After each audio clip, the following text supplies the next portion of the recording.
तो नमस्कार, मैं संयोग हूँ और फार्मिंग विद संयोग में आपका बहुत बहुत स्वागत। मैंने सीहोर वाले भाई साहब से पूछा कि क्या आप लोग धान लगाते हैं, तो उन्होंने कहा भैया पानी की दिक्कत रहती है, इसलिए जो भरेल इलाका रहता है यहाँ पे पानी भरा जाता है, जो बरसात भर डूब में रहता है ऐसा एरिया, वहाँ हम धान लगा देते हैं। धान कुछ हमारी अलग रहती है, पर बात ये नहीं है। बात ये है कि धान के बाद में आप गेहूं का अच्छा प्रोडक्शन कैसे करते हैं।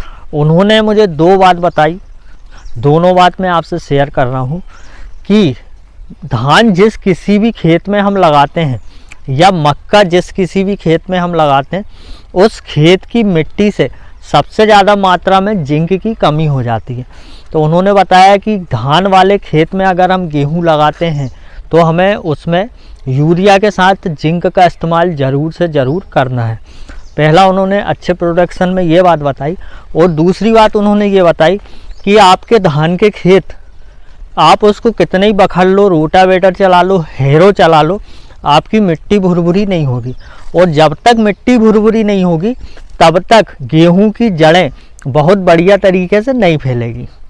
तो उसके लिए उन्होंने मुझे ये बताया कि किसान क्या करता है, गेहूं में बोनी के समय पर एकड़ में 2 बोरी डीएपी डालता है, 2.5 बोरी डीओपी डालता है। वो ये सोचकर डालता है कि हमारे खेत में धान का खेत है, उसकी कमी हो गई होगी खाद की।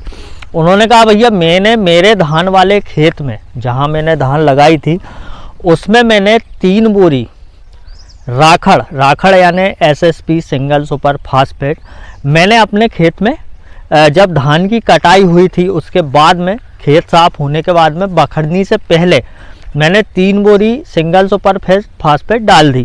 उसके बाद में मैंने खेत को बखर दिया। बखरने के बाद में मतलब जैसा तैसा बखराया, उसके बाद में मैंने अपने खेत में पलेवा कर दिया। पलेवा करने से क्या हुआ, किसान ने बताया कि मेरी जो मिट्टी थी वह कड़क थी, क्योंकि हम धान के खेत को मचाते हैं, मिट्टी में डिम्बे बन जाते, कड़क हो जाते। मैंने अपने बहुत से वीडियो में आपको दिखाया है। वो कड़क थी, वो मिट्टी एकदम फूल गई। वो उन्होंने कहा कि ये मिट्टी मेरी भुरभुरी हो गई। भुरभुरी होने के साथ साथ फास्फोरस की मात्रा भी मिल गई, और भी जो तत्व हैं उनकी मात्रा भी मिल गई मिट्टी में। पलेवा का पलेवा हो गया।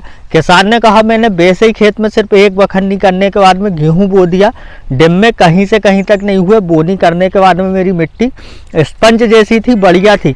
और उन्होंने ये भी बताया कि मैंने डीएपी फिर कम से कम डाला, 1 बोरी पर एकड़ के हिसाब से, क्योंकि मुझे वहाँ पर उतना एसएसपी डालने से फ़ायदा हो गया था। उनका कहने का टोटल मतलब यही था कि मैं विगत 4-5 सालों से यही काम कर रहा हूँ, और जहाँ किसानों का यहाँ सूखे के क्षेत्र में सरबती और लोगवन जहाँ 14-15 तक दम तोड़ देता है हाई मतलब पैदावारी में, वहीं मेरा गेहूं धान के खेत होने के बाद में भी लगभग 18 से 20 कुंटल तक बहुत बढ़िया तरीके से पैदा हो जाता है।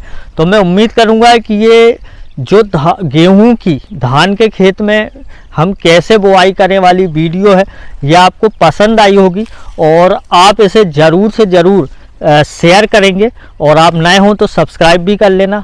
आज्ञा चाहूँगा। जय राम जी की।